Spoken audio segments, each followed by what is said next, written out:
कोई भी परमार्थ का पथिक कभी ऐसे नहीं कर सकता, ध्यान रखना।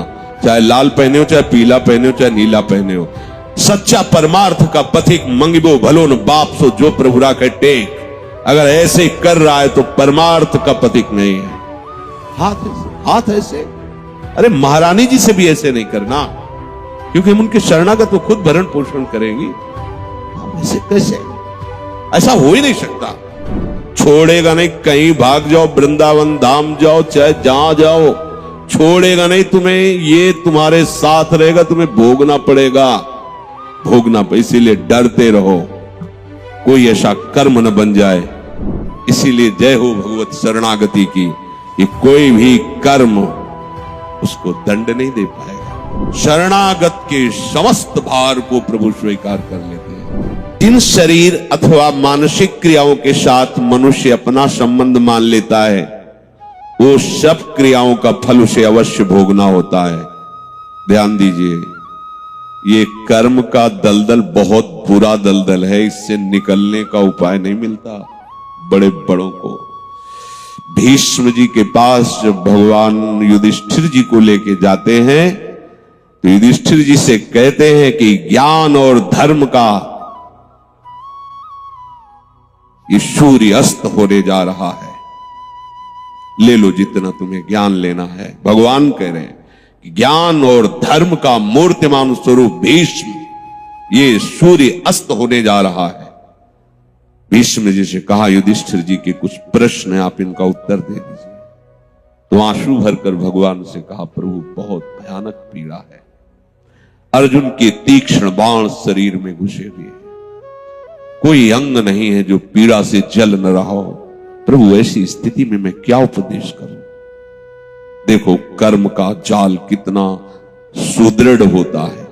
6 महीने बाणों की सैया पर, बाणों की सैया। महाभागवतों में, 12 महाभागवतों में गणना भीष्म जी की, अखंड बाल ब्रह्मचारी, धर्मनिष्ठ, शास्त्रों के संपूर्ण ज्ञाता, लेकिन सैकड़ों जन्म पूर्व जो कर्म है वो सुरक्षित है, वो आकर के फल दे रहा है। भगवान ने स्पर्श किया, स्पर्श करते ही पीड़ा गई। फिर प्रश्न उत्तर हुए। हम ये बताना चाहते हैं कि कर्म कितना बलवान होता है। कोई किसी को दुख सुख नहीं देता, उसका कर्म ही उसको दंड देता है। तुम जो एकांत में पापाचार कर रहे हो, वही जब वृक्ष रूप फलीभूत होगा तो तुम्हें ऐसा दंड देगा कि कोई तुम्हें बचा नहीं। अवश्य में भोक्तव्यम, अवश्य भोगना पड़ेगा। एक ही उपाय है, बस भगवान की शरण में हो जाओ, तो हम त्वाम सर्व पापेभ्यो मोक्षयिष्यामि मा शुचा। जिन क्रियाओं से अपना संबंध मान लिया जाता है, ध्यान रखना, अपने लिए किया जाता है, वो अच्छी हो या बुरी, दोनों क्रियाएं तुम्हें भोगनी पड़ेंगी। वो बंध गई। मनुष्य की एक ऐसी धारणा बनी हुई है कि बच्चे पैदा करना हमारा कर्तव्य है, बच्चों का पालन पोषण करना हमारा कर्तव्य है, आजीविका, व्यापार, किसानी, नौकरी, पढ़ाना लिखाना, जो भी, ये सब हमारा कर्म है, यही हमारा कर्तव्य कर्म है। खाना पीना, सोना बैठना, चिंतन करना, इसको वो कर्म नहीं समझ पाते हैं।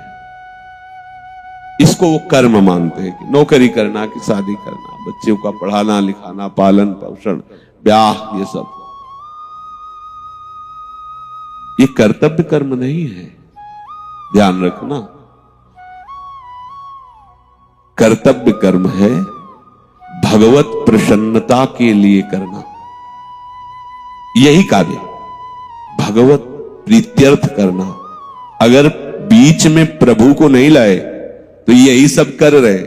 हर जीव बच्चा पैदा कर रहा है, हर जीव खा पी रहा है, हर जीव सो जाग रहा है, हर जीव भयभीत है, हर जीव, ये हर जीव, किसी भी शरीरधारी, एक चींटी भी आपको प्रयासरत दिखाई देगी अपना उदर पोषण, एक हाथी भी अपने प्रयास होगा उदर पोषण के लिए, बच्चों का पालन पोषण करने के लिए। हमारा कर्तव्य कर्म इन सब के राग से छूट जाना है।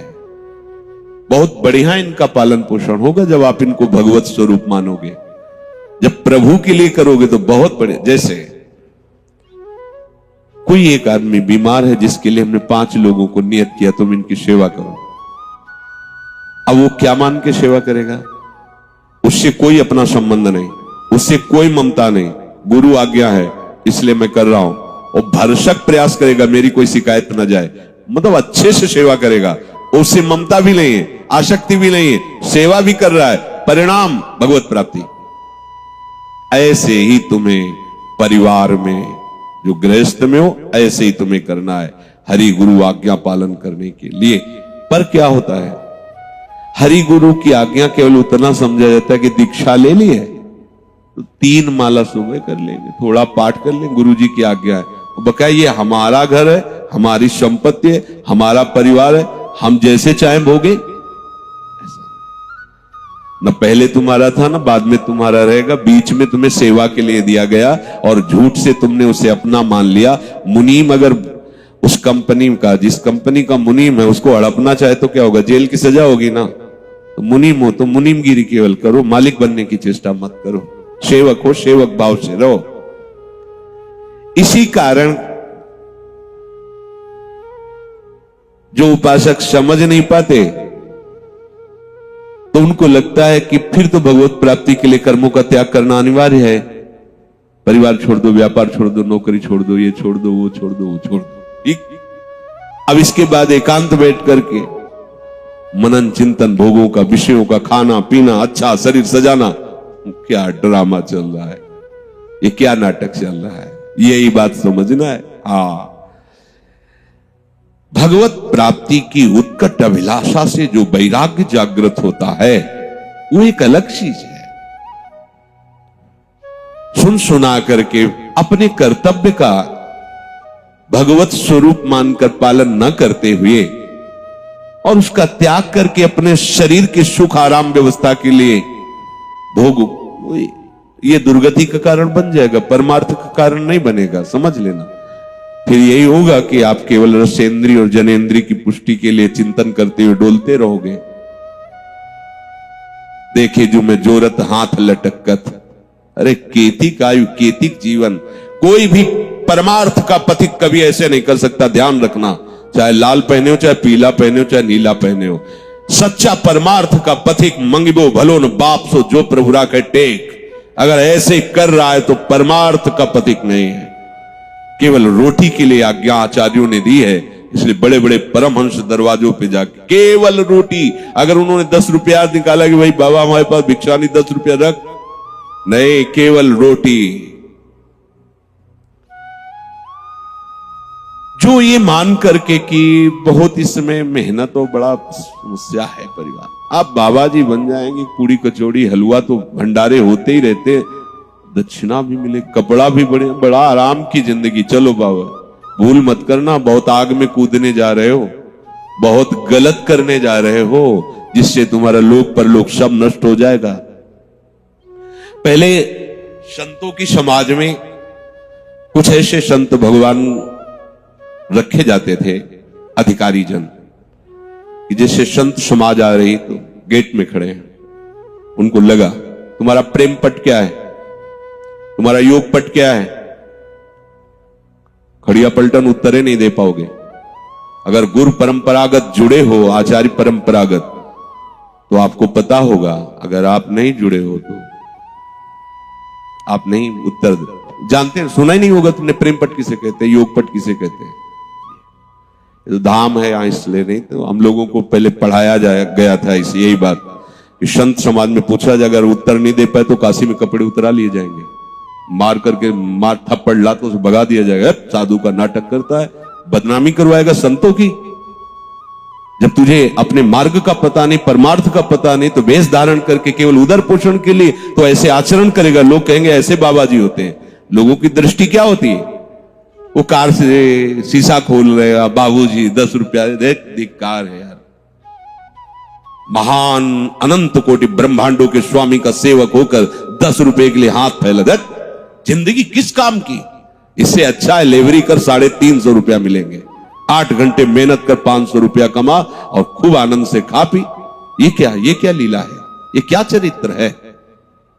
तो जो अपने उद्देश्य को नहीं समझ पाते, केवल कार्य के भार को और कार्य ना करके उस सुविधा को देखकर, ये बहुत बड़ी हानि होती है। ध्यान रखना, ऐसे लोग भगवान को कष्ट देने वाले कहे गए हैं। वेशधारी हर एक बहुत बुरा लगता है। हमारे आचार्यों ने, महापुरुषों ने बहुत निषेध किया है। केति कायु केतिक जीवन काहे विनाशत काज हटक्कत। हाथ ऐसे, अरे महारानी जी से भी ऐसे नहीं करना, क्योंकि हम उनके शरणागत तो खुद भरण पोषण करेंगी। आप ऐसे कैसे, ऐसा हो ही नहीं सकता, नहीं हो सकता। जिसका उद्देश्य प्रभु है, ऐसा हो ही नहीं सकता। कर्म एक क्षण भी नहीं रुकते। नींद, आप समझते हैं कोई क्रिया उस समय नहीं होती, तो आप थोड़ा सोए हो, आपको जगा दिया जाए, तो आप कहोगे अभी पूरी नहीं हुई थी, मतलब क्रिया चल रही ना, अभी पूरी नहीं हुई थी, आपने जगा दिया, हाँ अभी तो आलस आ रहा है, नहीं कहेगा। क्यों? अभी क्रिया पूरी नहीं हुई थी ना, वो नींद की क्रिया चल रही है। सुषुप्ति पे हो, तुम्हें पता नहीं है, पर तुम ही उत्तर दोगे अभी हमारी नींद पूरी नहीं हुई थी। अच्छा, जब नींद पूरी हो जाएगी फिर आप आओ, पूरी हो गई नींद पूरी, मतलब क्रिया चल रही थी। अधूरी क्रिया में जगा दिए जाओगे तो आप खुद उत्तर दोगे अभी पूरी नहीं, मतलब वो भी क्रिया हो रही थी। आप सुषुप्ति में थे पर क्रिया चल रही थी प्रकृति की, तभी तो आप कहते हो ना कि अधूरी हुई। चिंतन, सूक्ष्म चिंतन चलता ही रहता है। स्थूल शरीर की क्रियाएं नींद आदि, सूक्ष्म शरीर की क्रियाएं चिंतन आदि, समाधि आदि, ये सब कारण शरीर तक की। जैसे मूर्छा में है, कारण शरीर काम कर रहा है, चिंतन बंद है, स्थूल शरीर पड़ा हुआ है, पर कारण शरीर का अगर वो ना रहे तो चेतना कैसे आएगी? वो भी क्रिया चल रही, एक क्षण भी बिना क्रिया के नहीं रह सकते। तो शरीर से अहंकार पूर्वक जितनी क्रियाएं होती हैं,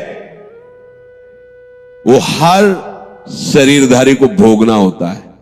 इस कर्म जाल से बड़ा प्रचंड भूत है ये कर्म, छोड़ेगा नहीं। कहीं भाग जाओ, वृंदावन धाम जाओ, चाहे जहां जाओ, छोड़ेगा नहीं तुम्हें। ये तुम्हारे साथ रहेगा, तुम्हें भोगना पड़ेगा। किडनी फेल, भोगना पड़े, अवश्य में भोक्तव्यम। हाँ, भगवान की शरण में तो ऐसे गोद में रख के पार करवा देंगे, भोगना पड़े। इसीलिए डरते रहो, कोई ऐसा कर्म न बन जाए।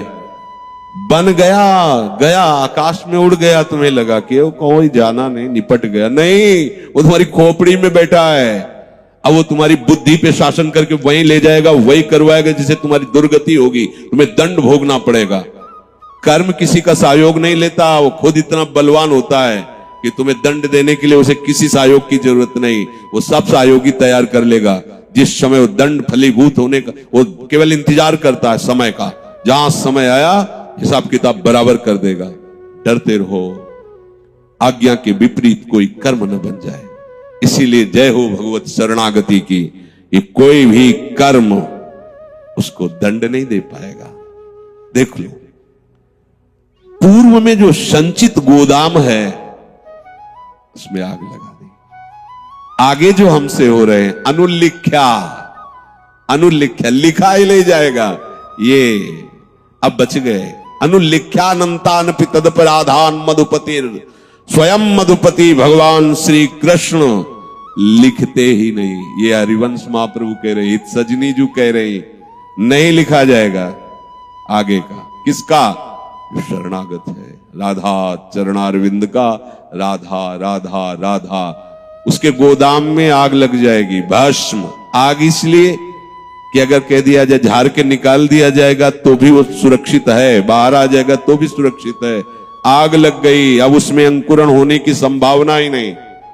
आगे वाले अनुल्लिख्यानंतान, बीच में जो शरीर है आ रहा है भोग, तो ऐसे गोद में बैठाल कर भोगवा रहे हैं। जिससे उसकी दृष्टि भोग पे नहीं है, जो गोद में लिए उस पर है, इसलिए वो जो गोद में लिए वो आनंद समुद्र है, इसलिए उसे उस भोग के समय, रोग के भोग के समय, कर्म जो प्रारब्ध बनकर आया उसके भोग के समय भी वो आनंदित रहता है, क्योंकि वो देखता है मैं हरि की गोद में बैठा हुआ। इसलिए सावधान।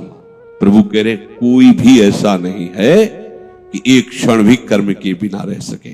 कर्म जाल से मुक्त होने का उपाय मामेव ए प्रपद्य। बहुत अमृत में शब्द इसे समझ लो, नहीं तो बहुत बड़ी झंझट है ये कर्म। मांडव्य ऋषि हाथ उठाए, दाहिने पैर के अंगूठे के बल मंत्र जाप करते हुए समाधि अवस्था में थे। हम कह रहे कि 1 मिनट उस स्थिति में नहीं खड़ा हुआ जा सकता।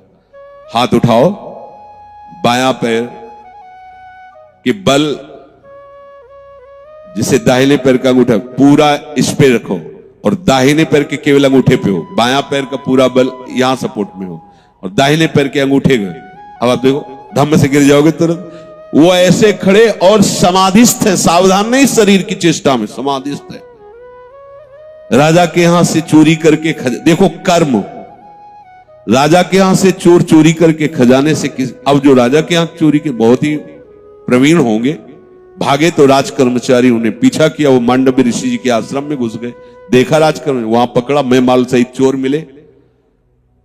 राजकर्मचारियों के दिमाग में आया कि नाटक कर रहा है खड़े ऐसे तपस्या का, और चोर रखता है चोरी करवाता है। उनको भी उठा लिया, अभी समाधि में ही है, उठा लिए गए, देखो कर्म। और उनको राजा के सामने पेश किया गया। समाधि एक भागवतिक स्थिति है। राजा ने बिना कुछ विचार किए उनको, जब प्रमाण है कि आश्रम से ही चोर और संपत्ति पकड़ी गई, शूली की सजा दे दी। भाले की आकृति का ऐसे लोहे का एक ऊपर से जाकर ऐसे छोड़ना जोर से, जो गुदा द्वार में घुसते हुए जहां तक घुस गया, नाभि या पेट तक, अब वो ऐसे टंगा, जितने घंटा 2 घंटा दिन जितना उसकी सामर्थ, वो तड़प तड़प के मरेगा। बहुत कठिन सजा होती थी, सूली की सजा इसे कहते हैं। जब ऋषि की गुदा द्वार में वो घुसा तो चेतना जागृत हुई, तत्काल पद्मासन में बैठ गए, सूली पे पद्मासन पे बैठ गए। अब 1-2 दिन बाद जब दूसरे अपराधियों को सूली की सजा देने के लिए आए तो पहले वालों को उतारा जाता था, वो तो सब मरे हुए थे चोर, उनको उतार। ऋषि को पद्मासन में देखो, भाग के गए, राजा से कहा कि अपराध बन गया, कोई ऐसा सामर्थ्यशाली ऋषि। तो राजा आगे गाय करके ब्राह्मण करके, ये पद्धति है महापुरुषों से बचने के लिए, पद्धति थी कि जैसे गाय आगे है और पवित्र ब्राह्मण आगे हैं तो उनका रोष शांत हो जाएगा कि गौ भक्त है, ब्राह्मण भक्त है, पहली दृष्टि में ही ऐसा उन्होंने किया। और जाकर कहा, मुनीश्वर मुझे बिल्कुल पता नहीं था और मैं क्षमा नहीं मांगता, आप जो चाहो दंड दे दो, पर मुझे बिल्कुल पता नहीं। बोले मुझे सूली से निकलवा, मैं तुझे दंड नहीं दूंगा, मैं कर्म का न्याय करने वाले को दंड दूंगा। कोई साधारण ऋषि थोड़ी, मांडव्य ऋषि थे। बहुत प्रयास किया गया, सूली निकली नहीं, कटवा दिया गया। तो उसी सूली को अणि कहते, उसकी नोक अंदर थी, इसलिए उनको अणि मांडव्य ऋषि कहा। वो सीधे वहां से अंतर ध्यान हुए यमराज के पास पहुंचे। धर्मराज हो, मुझे याद है, जब से याद है तब से कोई अपराध नहीं किया और तपस्या में जीवन व्यतीत करता हूं, ऐसा दंड कैसे तुमने दिया? भगवान आप नाराज मत होइए, आप स्वयं देख लीजिए। तो जैसे टीवी चला के प्रोग्राम नहीं दिखाया जाता, ऐसे होती।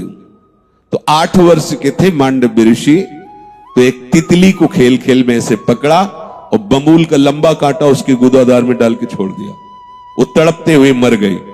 भगवान ये दंड आपको मिला है, ये इसी जन्म का है, क्योंकि आप भजन कर रहे हैं, तपस्या कर रहे हैं, तो आपको मुक्त होना है, तो ये आपको। तो उनका 8 वर्ष के बालक को तो ज्ञान होता नहीं। पहली मर्यादा है मैं रखता हूं कि 14 वर्ष तक के अपराधों को दंड ना दिया जाए, क्षमा किया जाए, वो मर्यादा रखी गई। और दूसरी बात, आपने न्याय ठीक नहीं, इसलिए मैं आपको शाप देता हूं, 100 वर्ष के लिए मृत्यु लोक में तुम जाओ। मृत्यु लोक में आना जानते हो क्या है? दंड है। अगर भजन करके भगवान को प्राप्त कर लो तो बढ़िया, नहीं तो यहां आना कोई अच्छी बात नहीं, इसे मृत्यु लोक कहते, भयावह लोक है ये। वही विदुर जी के रूप में साक्षात धर्मराज जी आए। तो ये बात कर्म बख्शता नहीं किसी को। देख लो इतने बड़े ऋषि जो दाहिने पैर के अंगूठे को बलो ऐसे तपस्या, तो हमारी तो भाई दशा क्या होगी। हमारे तो रोम रोम में सूली डाली जाए तो भी हिसाब नहीं बराबर होगा। वो तो ऐसे यहां तो 10 मिनट खड़े होकर प्रार्थना करने का मन नहीं होता। हाथ वो अंगूठे के बल खड़े होकर हाथ ऊपर उठा के मंत्र तपस्या, लोग सोचते हैं 100 रुपया दे देंगे हमारे पुण्य से पाप कट जाएंगे। जरा विचार करना, इस कर्म पर मुस्कुराकर सह जाओगे। ऐसा ही है, सब समय सब जगह सब ओर से आपकी तरफ सुख की धारा खुल जाएगी।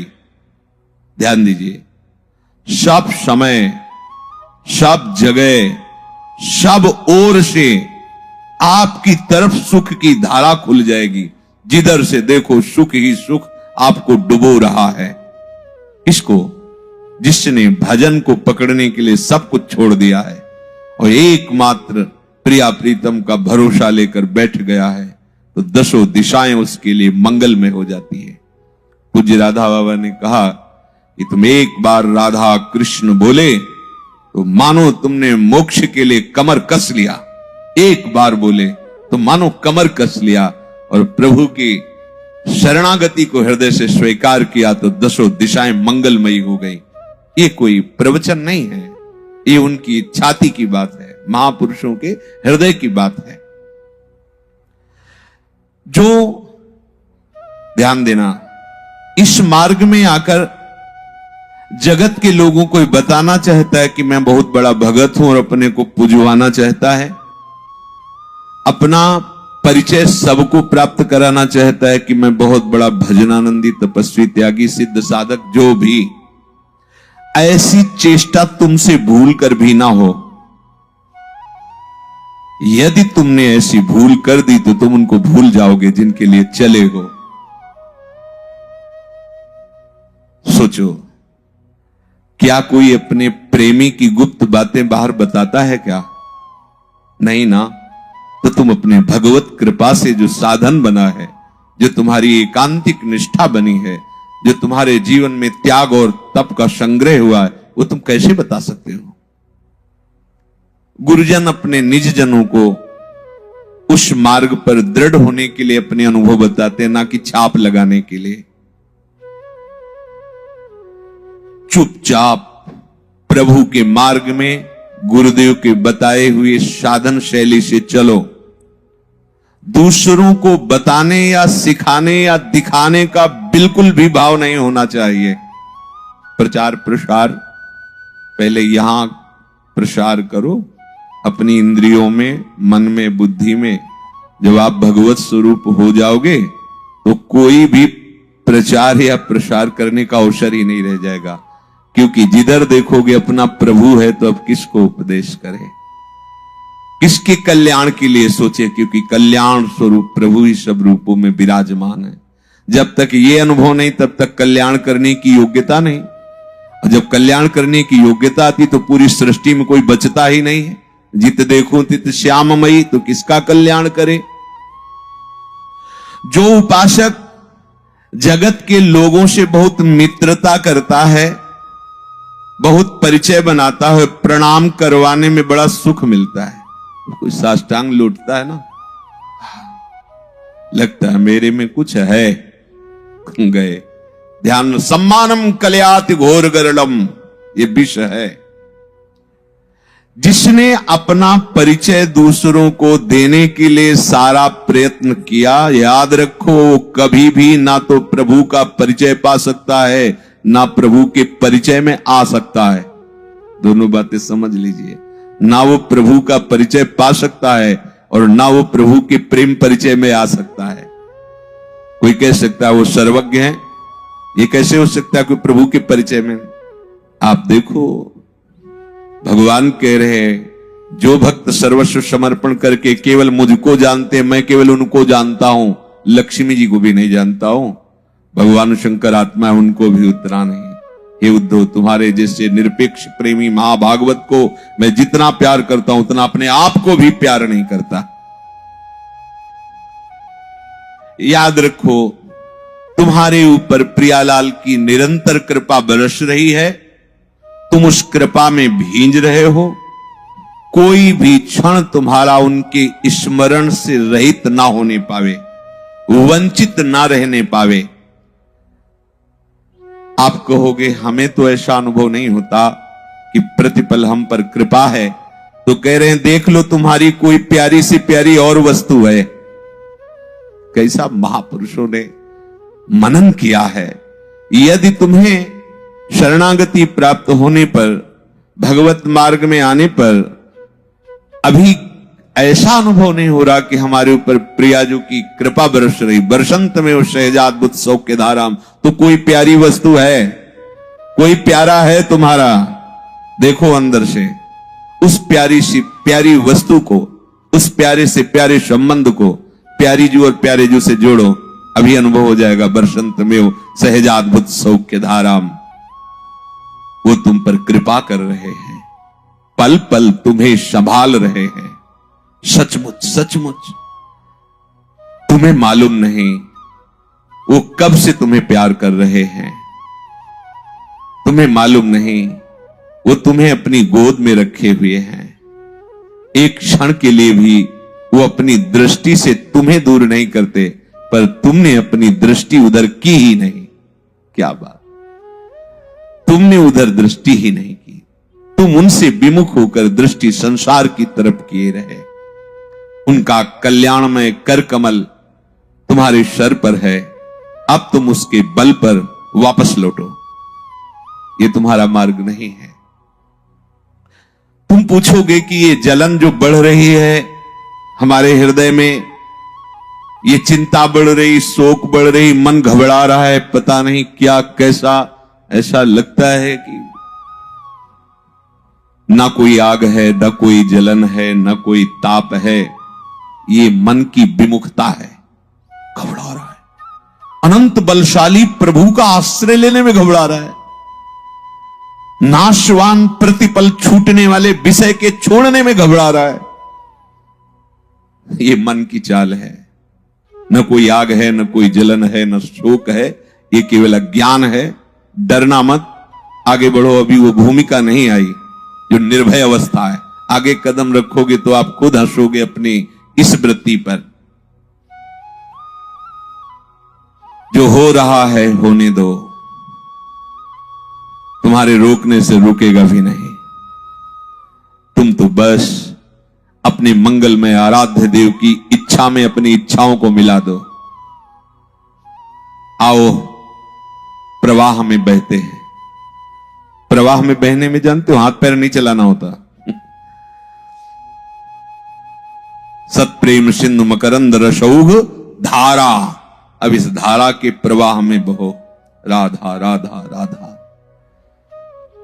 भयानक से भयानक भय भी तुम्हें भय नहीं दे पाएगा, और सुंदर से भी सुंदर कोई तुम्हें आकर्षित नहीं कर पाएगा। कब? जब राधा की धारा में बहोगे, प्रवाह में, लीला में। तुम्हें वो बता देंगे अपना रहस्य। लीला में तुम्हें ऐसा जगा देंगे कि तुम कभी सोओगे नहीं। सोने का मतलब ये तमोगुणी निद्रा नहीं, मोह निद्रा, अज्ञान निद्रा। तुम्हें वो दिखा देंगे कि वो कब से तुम्हें प्यार कर रहे हैं, जब से प्यार कर रहे हैं तब से अलग ही नहीं हुए। तुम ही भागते रहे, उनकी तरफ कभी देखा नहीं। तभी तो भक्तजन रोते रहते हैं कि कितने अहेतु की कोई हेतु नहीं। आप जैसे महान को मुझ जैसे क्षुद्र से क्या हेतु हो सकता है, पर इतना प्यार। फिर बाद में अनुभव करा देंगे कि तुम उन्हीं के स्वरूप हो, कोई और नहीं। बस उस समय तुम उनके हाथ के विशुद्ध खिलौना बनकर उनकी नित्य लीला में प्रवेश पा जाओगे। जैसे कोई कहता ना कि मैं नित्य लीला में प्रवेश पा रहा हूं, अज्ञान की बात है। जब तक मैं का स्मरण है तो नित्य लीला में कैसे प्रवेश? मैं का विस्मरण ही नित्य लीला में प्रवेश होता है। अपना अस्तित्व खत्म हो गया, ब्रह्म नहीं, माया नहीं, नहीं जीव नहीं काल, अपनी हो सुधि ना रही, एक रहे हो नंदलाल। अब ये लीला में कभी कभी लगता है साधक ये बड़ी बड़ी बातें करके केवल प्रणाम करवाने के लिए ऐसी झूठी बातें बोलता है, केवल सम्मान के लिए ऐसा क्यों कर रहे हो? वास्तविक सम्मान और वास्तविक प्यार जहां से मिल रहा है वहां से तुम अपना संबंध विक्षेप करते हो, तो तुम्हें ये झूठा प्यार कब तक संतोष देता रहेगा? विश्वास करो, प्रभु सत्य है, प्रभु नित्य है, प्रभु सर्वत्र है, इसलिए तुम्हें कपट और पाखंड करने की जरूरत नहीं है। कैसे महापुरुष जन प्यार से समझा रहे, वो सत्य है, वो नित्य है, वो सर्वत्र है, इसलिए तुम्हें पाखंड करने की जरूरत नहीं है, नाटक करने की जरूरत नहीं है। प्रभु तुम्हें बहुत प्यार करते हैं और वो बहुत सर्वशक्तिमान है। अब तुम्हें जितनी शक्ति उन्होंने दी है बस सारी शक्ति लगा करके उनके भजन में समय व्यतीत करो, विषय चिंतन ना होने पावे। पीछे प्रसंग में चर्चा चल रही थी कि विषय भोग क्रिया नहीं हुई, केवल विषय चिंतन हुआ, उसी से सर्वनाश हो जाता है। अब जो बात कह रहे हैं वो विशेष साधकों के लिए, क्योंकि साधारण जन इसे नहीं समझ पाएंगे। इसमें कह रहे हैं कि विषयों को भोगता हुआ वो हृदय की निर्मलता को प्राप्त होता है, विषय ना भोगता हुआ विषय का चिंतन करते हुए वो सर्वनाश को प्राप्त होता है। यहां कह रहे हैं विषय का चिंतन नहीं, बिल्कुल चिंतन नहीं, चिंतन प्रभु का हो रहा है, क्योंकि उसने अपनी बुद्धि प्रभु में प्रतिष्ठित कर दी। ना किसी भोग से राग है, ना किसी भोग से द्वेष है, ना कोई इच्छा है। जब इच्छा ही नहीं तो त्याग क्या? अब भगवत विधान से जो उसके सामने आता है उस भोग को वो भगवत प्रसाद रूप भोगता है, प्रतिपल उसका अंतःकरण निर्मल होता चला जाता है। ये आश्चर्य की बात है, ये स्वयं भगवान कह रहे राग द्वेष वियुक्तैस्तु विषयानिन्द्रियैश्चरन् आत्मवश्यैर्विधेयात्मा प्रसादमधिगच्छति प्रसादे सर्वदुःखानां हानिरस्योपजायते प्रसन्न चेतसो ह्रासु बुद्धि पर्यवतिष्ठते। श्री भगवान कह रहे हैं ये जो अभी हम पहले बोले वो इसी की पुष्टता के लिए बोले। यदि तुम्हारी ऐसी धारणा है, जैसा अभी प्रथम में आपने भगवत कृपा शब्दों को सुना, हमारी बुद्धि केवल प्रभु में है और उसको हम सरल भाव से बता रहे हैं। अब हमें वही भोग भोगने हैं जो हम अपनी प्रियाजू को अर्पित कर सके। अपने भोग भोगता नहीं है, भोग भोगता प्रियालाल है, अपने प्रसाद भोगता है। बस सरलता से समझ लो। अगर उसको प्रवीणता से बताएंगे तो अपने वृंदावन वासी हैं, कम समझ में आएगी, क्योंकि इसके समझने के लिए बनारस की बुद्धि चाहिए। ये जो श्लोक है इसके समझने के लिए वेदांत बुद्धि चाहिए, बहुत प्रवीण बुद्धि। तो भक्तों की भूरी बुद्धि होती है, उनके भोलेपन में ही सारा ज्ञान छुपा होता है। अब अपने को इसको भक्ति स्वरूप में लेना है। राग द्वेष वियुक्तैस्तु, प्रभु कह रहे हैं कि यदि किसी भी विषय में राग है या द्वेष है, राग का मतलब समझते हैं प्रियता, दोष का मतलब समझते हैं अप्रियता, अनुकूलता, प्रतिकूलता, सुखद, दुखद, यह है राग द्वेष। जिस व्यक्ति से अनुकूलता, प्रियता, सुख की संभावना होती है वहां राग हो जाता है। ऐसे वस्तु, व्यक्ति, स्थान से, और जहां राग होता है वहां द्वेष जरूर होता है, जरूर होता है। ऐसा नहीं कि आप केवल राग का ही, क्योंकि कुछ वस्तुएं अनुकूल होंगी तो कुछ प्रतिकूल होंगी। हो सकता है वही वस्तु कुछ समय बाद प्रतिकूल लगने लगे तो उसी से द्वेष हो जाए। हो सकता है वही व्यक्ति जो आज राग का कारण बना कल द्वेष का कारण बन जाए। अगर राग द्वेष युक्त बुद्धि है और वो विषयों का चिंतन मात्र करती है, तो प्रभु कहते हैं कि उसका उत्थान नहीं होता, पतन हो जाता है, प्रणश्यति, नाश हो जाता है। यहां कह रहे कि जिसकी बुद्धि प्रभु में स्थित है, कैरुआ भाव रहस्य पारगमती श्री राधिका प्रेयसा,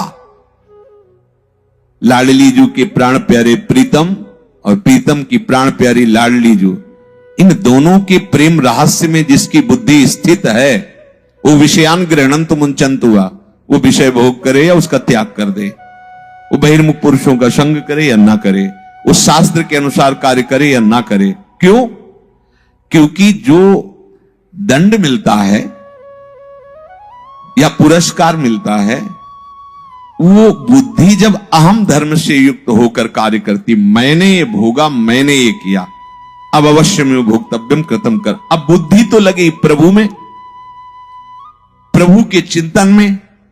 अब उसके शरीर को जो भी भगवत प्रसाद रूप प्राप्त, उसके हृदय को पवित्र करने वाला होता, मलिन करने वाला नहीं होता। यहां कहा कि बुद्धि का प्रभु में स्थित हो जाने से वो कर्म करते हुए भी बंधेगा नहीं, विषय भोगते हुए भी वो पतित नहीं होगा। ये बहुत आंतरिक रहस्य की बातें हैं, जिनको बहुत संभाल करके भक्ति परक बता रहे हैं। तो जो ज्ञान परक है वो इसका थोड़ा सा अलग स्वरूप है।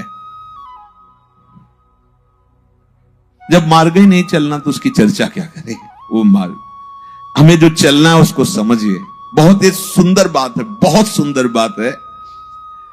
वशीभूत अंतःकरण वाले उपासक का राग द्वेष रहित अपने वश में की हुई इंद्रियों का विषय का सेवन करता हुआ वो हृदय की निर्मलता को प्राप्त होता है। बड़ी बात है, बड़ा गुप्त बात है। संपूर्ण दुखों का नाश करने वाला बन जाता है, हृदय शुद्ध हो जाता है। उपासक की बुद्धि निसंदेह परमात्मा में स्थित हो जाती, भोग भोगते हुए भी, यद्यपि वो भोगता नहीं है। यहां तो अंतःकरण को वश में करने वाला शब्द है। मन हमारा प्रभु के चरणों में, बुद्धि प्रभु के निश्चय में, चित्त प्रभु के लीला गुण नाम चिंतन में, अहम दासत्व में। अब फर्क नहीं पड़ने वाला। अब जो होगा वो महामोद मंगल में होगा। इसके अंतःकरण में इच्छा नहीं है। ध्यान कीजिए, बंधन का कारण चाह है, इच्छा है। इच्छा नहीं अंतःकरण, क्योंकि वो हर समय प्रभु का चिंतन करता है। अब संयोग वशात अनुकूल या प्रतिकूल कोई भी परिस्थिति, व्यक्ति, वस्तु, स्थान आता है, वो आराम से उसमें विचरण कर रहा है, बाहर से दिखता है, लेकिन अंदर से वो प्रभु के चिंतन में। अब कोई फर्क नहीं पड़ने वाला। जैसे पीछे एक बार भगवान रास में विलंब से, नित्य रास जो गोपी जनों का होता था, गोपी जनों के मध्य, ये नवनिवृत्त निकुंज का नहीं, तो विलंब से आए तो उन्होंने, प्रीतम बहुत विलंब हो गया आज, तो यमुना के पल्ली पार गुरुजी पधारे हैं, उनके दर्शन, तो आपके गुरुजी, तो हम भी प्रणाम करके आते। बोले ऐसे नहीं जाया जाता, गुरुजनों के पास कुछ लेके जाया जाता है। बोले कुछ विलंब तो लगेगा, समय हो जाएगा, पर हम सब तो मिल करके सुंदर सुंदर पुआ, खीर और अच्छे अच्छे पदार्थ बनाए, चलने लगी। तो उन्होंने कहा, प्रीतम यमुना जी बहुत बाढ़ी है, उनका जाके यमुना जी से कह देना कि यदि श्री कृष्ण अखंड बाल ब्रह्मचारी हैं तो मार्ग दे दीजिए। गई, पर यह बात सुनकर उनको हंसी आई। जो ही कहा तो यमुना जी ने मार्ग दे दिया। ऐसे ही फल की तरह वो जल में निकल गई। गई तो महर्षि दुर्वासा जी बड़े महामहिम हैं, प्रणाम किया, कहा भगवान भोग लाई है, मुंह बगाड़ दे। कोई पुआ, कोई खीर, तो पहाड़ जैसा पूरी ब्रज गोपियां सब, और बड़ी भावुक। ये ब्रज क्षेत्र भाव क्षेत्र है, बड़ा भाव है ब्रज में, बड़ा भाव। धीरे धीरे हमारी मलिन बुद्धि हो जाती है, इसलिए उनके भावों को हम समझ नहीं पाते। सब खीर पूरी सब कुछ नहीं रह गया। प्रणाम किया, कहा ब्राह्मण हमें लगता है पूरे युग युग का भूखा रहा होगा, इतना भी प्रसाद नहीं छोड़ा सब पाए। बोले भगवान अब आज्ञा कीजिए, जाना चाहते जाइए। तो उनका जब यमुना जी बाढ़ी हैं तो आई थी तो निकले, अब जाएं कैसे? बोले कैसे आई थी? प्रभु ने कहा था कह देना कि श्री कृष्ण अखंड बाल ब्रह्मचारी हो तो मार्ग दे दो। तो यमुना जी ने मार्ग बोल देना यमुना जी से कि यदि दुर्वासा जीवन में अपनी रसेंद्री में दूब के रस के सिवा कुछ रखा ना हो तो मार्ग दे दो। इतनी जोर से लोटपोट हो गई गोपिया कि जैसे गुरु झूठे वैसे ही चेला झूठे। मनो लडुआ पूड़ी हलवा सब खा गए। कह रहे कह देना यमुना जी से अपनी जवान में यदि दूब के रस के सिवा आज तक कुछ रखा ना हो। गए यमुना जी ने मार्ग दे। आश्चर्य हुआ कि यमुना जी तो सत्य वचन ही स्वीकार करती है। प्रभु के पास गए, प्रभु ने कहा आपने पवाया, दुर्वासा जी ने लेके तो कुछ नहीं पाया। बोले वो इच्छा रहित है, इस समय इच्छा रहित होकर सब पा गए पर वो कुछ नहीं पाए।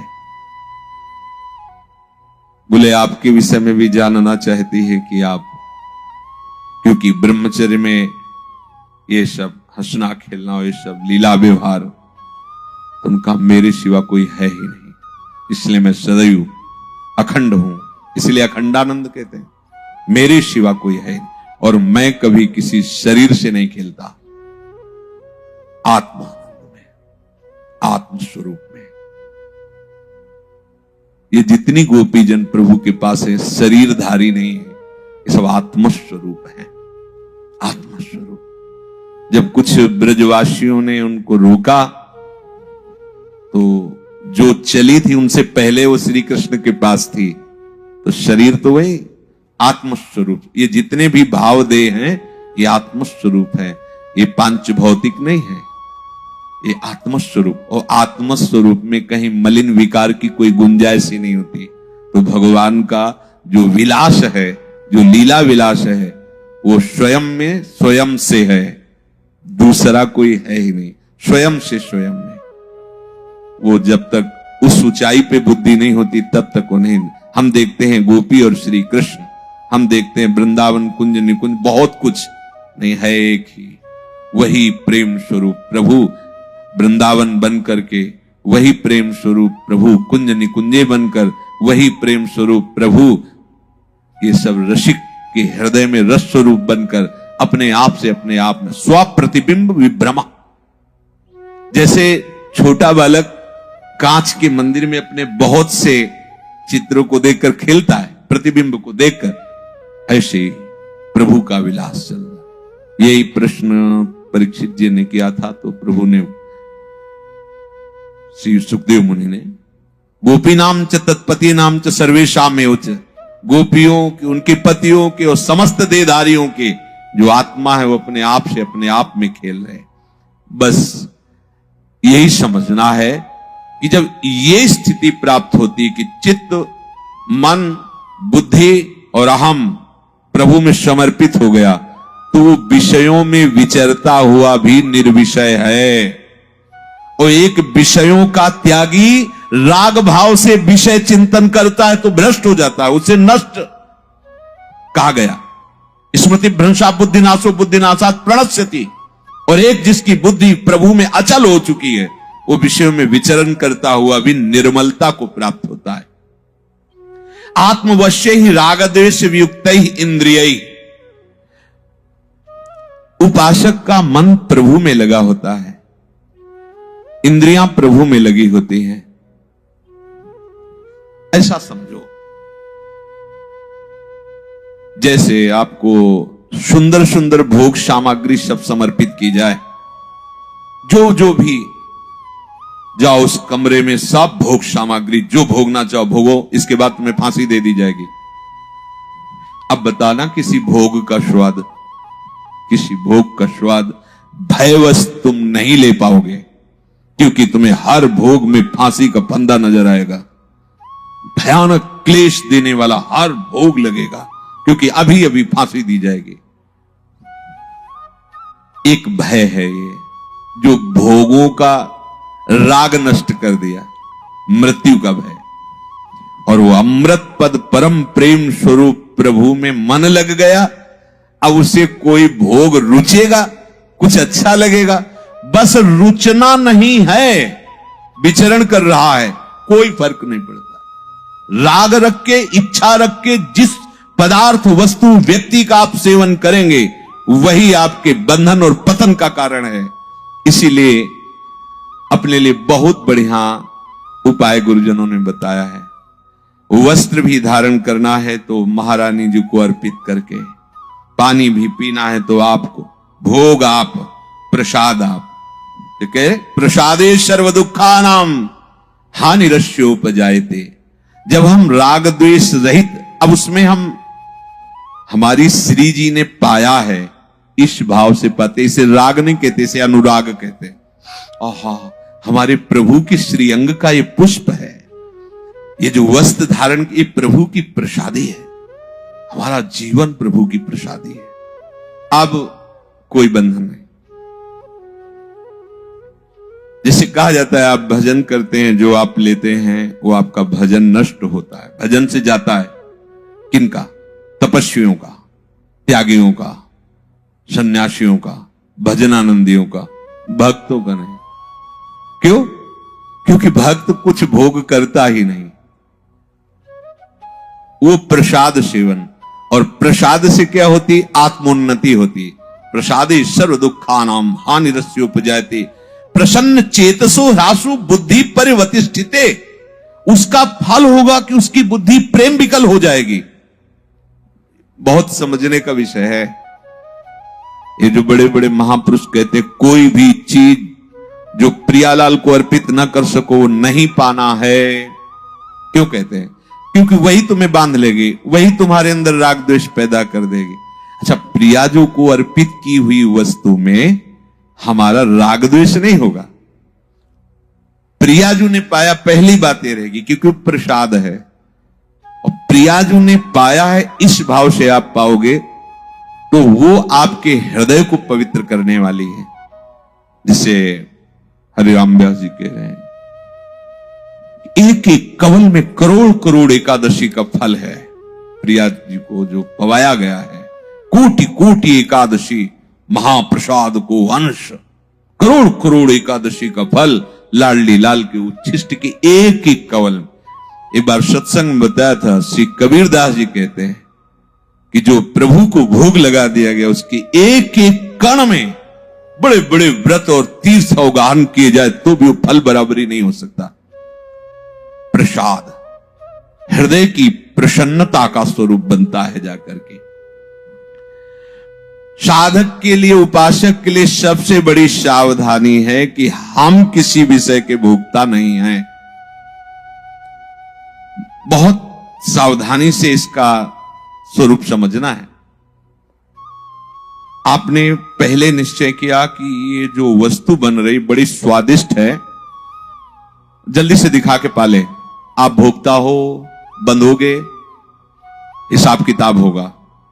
बहुत सुंदर, गरम गरम श्री जी को बहुत अच्छा लगेगा, और पंखा लेके बैठ गए बाहर से, आपका हृदय बार बार और ले आओ, अच्छा ये थोड़ा चटनी, अच्छा थोड़ा ये पदार्थ, मंत्र जप रहे हैं, श्री जी आराम से पालो, कुछ बिगड़ने वाला नहीं। उसका भाव प्रिया जी से जुड़ा हुआ है। जहर पी गई मीरा जी, ये गिरधर का चरणामृत है। बस इस भाव में कहीं भी उनकी एक पलक भी नहीं झपी, पूरी रात कीर्तन करते हुए नाचती रही। जो उपासक इन इंद्रियों के वशीभूत होकर कोई भी भोग करता है, वो पतन का कारण है। भोग करे या न करे, उसका चिंतन करता है तो पतन का कारण है। प्रभु कह रहे हैं कि विषयांचरण, जिसका अंतःकरण अपने वश में है, जिसकी इंद्रियां राग द्वेष से रहित हैं, वही वश में किए हुए है। ऐसा साधक इंद्रियों से विषयों का सेवन करे, सब प्रकार का व्यवहार करे, पर उसका अंतःकरण निर्मल ही होता चला जाएगा। मूल बात समझ रहे ना? सब प्रकार का व्यवहार, खान पान, घर परिवार, नौकरी पेशा सब कर रहा है, लेकिन सबका उद्देश्य केवल प्रियालाल के प्रति है। अब वो प्रतिदिन उन्नति को प्राप्त होता चला, कोई भी भोग मेरे लिए नहीं, बस ये बात समझ लीजिए। और वैसे भी देखा है, हर वस्तु का स्वाद बढ़ जाता है जब प्रभु को अर्पित कर दी जाती है। गांव में अपने सत्यनारायण की कथा होती थी तो पंजीरी और पंचामृत पर तो अपने लोग डबल डबल बार उसके 1 चम्मच पंचामृत मिलता। घरों में खूब दूध होता, गांव में तो गायें और सभी रहते, खूब वो स्वाद कहीं नहीं मिलता। चाहे 5 लीटर चीनी और डाल के वैसे ही बना लो, वो जो स्वाद भगवत कीर्तन, भगवत कथा के बाद भगवत अर्पित करके इतनी पंजीरी और वो पंचामृत, तो ऐसा लगता था कि अगर ये लोग रोके ना तो कई बार लाइन में लग के ले। देखो प्रियालाल का थोड़ा सा भी किनका जब आता कितना सुख मिलता है। प्रसन्न चेतसो ह्रासो, कोई भी चीज अमनिया नहीं लेनी, क्योंकि मैं भोगता नहीं हूं। ये बात समझ जाओगे तो बहुत करुणा करके प्रभु ये रहस्य बता रहे हैं। जो राग द्वेष रहित होकर विषयों का सेवन करता है तो उसका मन प्रसन्न रहता है। और ये मानसिक सबसे बड़ी तपस्या होती है, अपने मन को प्रसन्न रखना। बोले हम भी तो मन को प्रसन्न रखने के लिए करते हो, जो जो कहता वही कर। मन प्रसन्न करने के लिए नहीं, मन को हर्षित करने के लिए करते हो। तो हर्ष का द्वंद्व है शोक, फिर शोकित ही होते हो। और प्रसन्नता भगवत स्वरूप है। मन को प्रसन्न रखना, संतुष्टायेन केनवा, वो तभी हो सकता है जब भगवत प्रसाद के केवल भोगता हो। संतों ने ऐसे अनुभव करके कहा है, ऐसे नहीं कहा कि आप एक बूंद पानी भी स्वयं मत पीजिए, उनको अर्पित कर। बहुत सुंदर सहज अपने, इसी को ज्ञान में दूसरा स्वरूप है, लेकिन अपने जो प्रेम मार्ग में है वो है कि हम स्वयं के भोक्ता नहीं हैं। अब आप देखो कौन सी वस्तु आप श्री जी को अर्पित करके प्रसाद रूप में पाते हैं और कौन सी स्वयं भोक्ता बनते हैं। अभी पीछे चर्चा में आया था कि यदि आप इस धारा में नहीं बह रहे या नहीं भींज रहे तो आपकी कोई प्यारी वस्तु है, बस उसी को समझ लीजिए। जब कोई प्यारी वस्तु नहीं, केवल प्यारी जू और प्यारे जू, तो पूरे निर्भय होकर विचरण करो। कोई विश्व ब्रह्मांड में तुम्हें फांस नहीं सकता, कोई नहीं फांस सकता, क्योंकि माया उन्हीं की तो है, किसी और की थोड़ी है। यहां मन प्रसन्न, देखो ना श्री जी का प्रसाद। अच्छा, प्रारंभ से ही प्रसन्नता हुई, अभी उसको पाया नहीं, अभी श्री जी का। अच्छा, श्री जी के जन है, श्री जी से संबंधित कोई अपने हृदय में आनंद आ रहा है, ये तपस्या हो रही भगवान के। विषयों का सेवन कर रहा है, हृदय निर्मल हो रहा है, तप संग्रह हो रहा है, अंतःकरण की प्रसन्नता को प्राप्त होता है। ये प्रसन्नता सबसे बड़ी मानसिक तपस्या है, शारीरिक और वाचिक तपस्या से श्रेष्ठ होती मानसिक तपस्या। अतः उपासक को कभी भी स्वयं राग पूर्वक विषयों का सेवन नहीं करना चाहिए, कुछ भी श्री जी को, और हृदय से मान के कि मैं प्रिया जी को पाना चाहता हूं।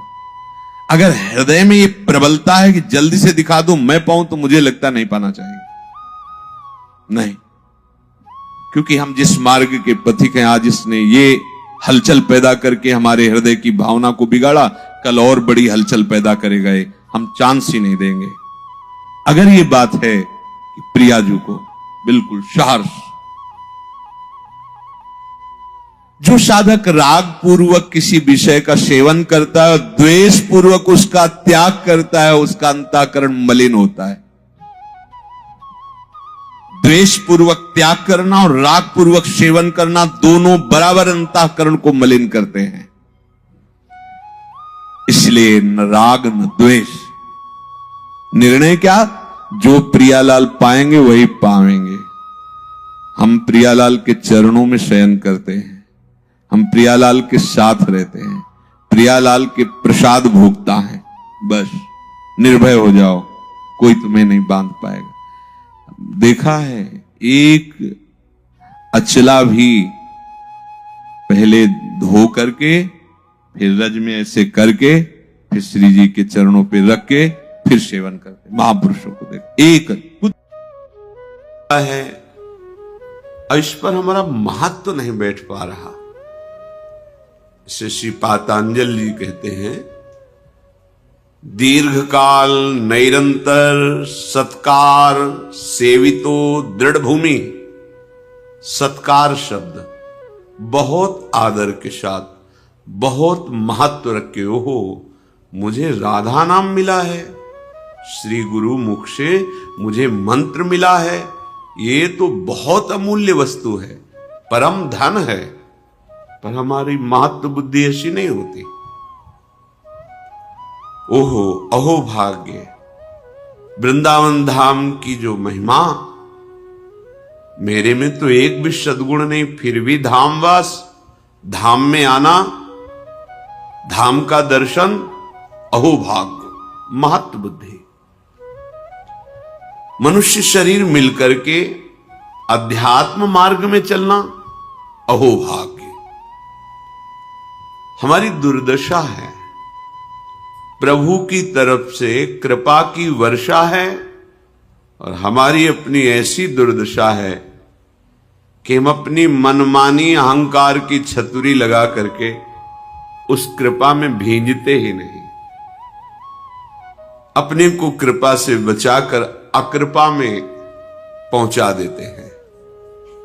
अनंत जन्मों के बाद मुझे ऐसा अवसर मिला है कि हम राधा नाम जप सके, महापुरुषों की सभा में बैठ सके और गर्व से कह सके, हमारे माई श्यामा जो को राज। ये हृदय से बात निकले। आपको आंतरिक बात बता रहे हैं। आंतरिक शब्द का तात्पर्य है हृदयस्थ। एक सिद्धांत शास्त्रीय विधान और एक हृदयस्थ विधान। हमारे लाडली लाल केवल एक बात देखते हैं, अपनापन। और हमारे लाडली लाल के धाम को केवल एक बात से बहुत गुस्सा आ जाता है, जब नाम दाता नाम जापक वैष्णवों का अपमान, गुरुद्रोह, फिर तत्काल धाम से, नाम से, सेवा से, आश्रय से, मार्ग से बिल्कुल ये अंतर ध्यान हो जाएगा। आपको पकड़ में ही नहीं आएगा, चाहे जितना प्रयास कर ले। एक बात है, मैं विषयी हूं, प्रभु के लायक हमारे आचरण नहीं है, पर अब प्रभु के सिवा हमारा कोई नहीं। तुम जीत गए संसार, ये हम हृदय की बात कह रहे हैं। कहां असीम महिमा वाले, अनंत ऐश्वर्य, अनंत माधुर्य, उन प्रभु के दासत्व की पदवी, उनके समीप, ये हमारे में कहां योग्यता है, हमारे में कहां वो पवित्रता है। पर एक बात है कि उनके सिवा हमारा कोई है नहीं। बस आप पहुंच गए जहां पहुंचना था। ये हम खास बात आपको बता रहे हैं। होता क्या है कि हम, और शब्द होता है, पर यह बात हम हृदय से नहीं कह पाते कि हम आपके हैं। वाणी से तो बहुत बोलते, उसका कोई महत्व ज्यादा नहीं होता। तुम्हारा हृदय स्वीकार किए है, न जाने कितनों को ये बोल चुके हो तुम कि मैं आपका हूं, आप मेरे हैं। वैसे ही आपने प्रभु से भी बोल दिया। केवल अपनापन की शब्द वाली बात आप पकड़ो। हम गृहस्थ हैं, संसारी हैं, विषयी हैं, न पवित्रता है, न जितेंद्रियता है, ना ऐसा भजन है, ना ऐसा तप है, फिर भी हम कहेंगे, हृदय से कहेंगे कि हम श्री श्यामा जी के हैं, उनके सिवा कोई हमारा नहीं। ये बात आप पकड़ लो, जीत जाओगे संसार। नागरी दासी जन्म जितायु बलिहारी बलिहारी। पर भगवान की प्रचंड माया का प्रभाव ऐसा है कि वो यही बात केवल नहीं होने देती और भले सब बात हो जाए।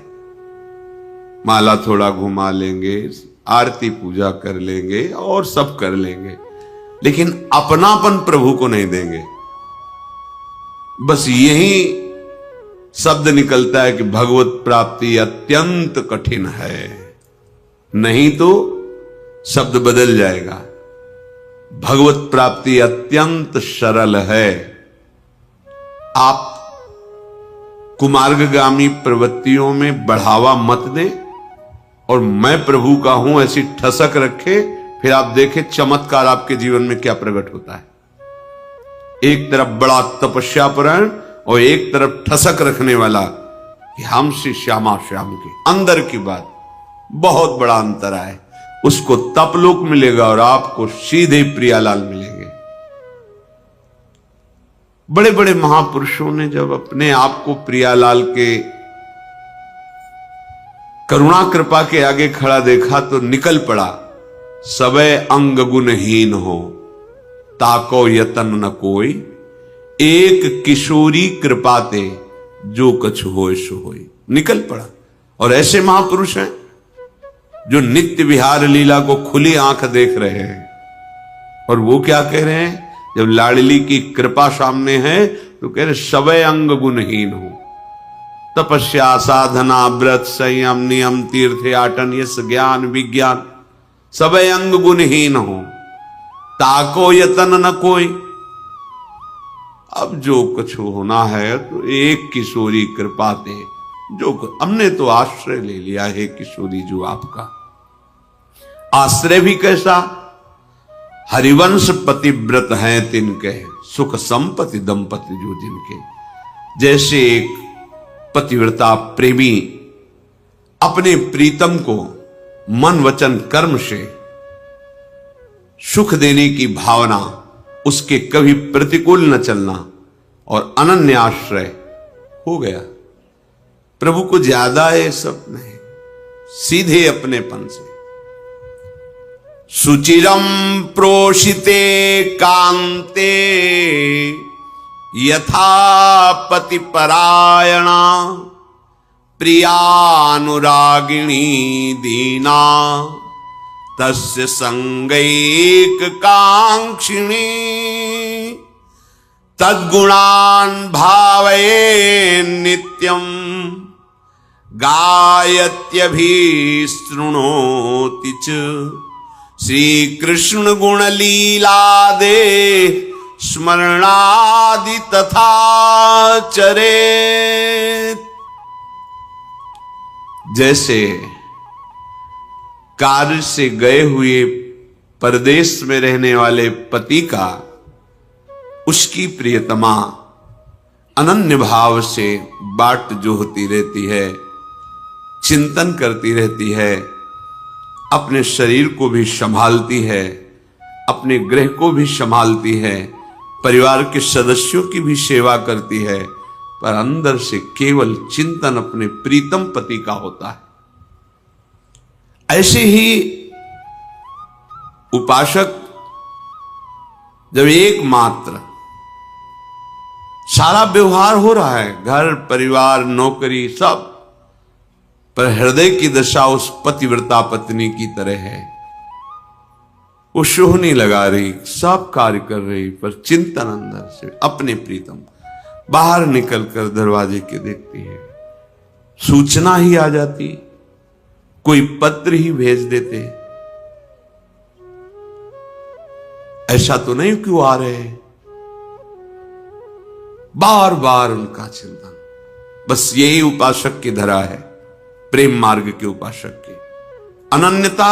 मन क्रम वचन त्रिशुद्ध सकल मत, हम श्री हित हरिवंश उपासी। मन से, वचन से, कर्म से एकमात्र हम प्रिया प्रीतम के। ये अंदर से निश्चय, यही निश्चय नहीं हो पा रहा है, इसलिए सब गड़बड़ हो जाता है। हम निश्चय नहीं, हमारे निश्चय में बैठा हुआ हम स्त्री हम पुरुष, हमारे निश्चय में बैठा हुआ है भोगों की सुख वृत्ति, शरीर के संबंधी स्नेही, लौकिक सुखों की संग्रह वृत्ति। इसीलिए ये अध्यात्म समझ में नहीं आता है।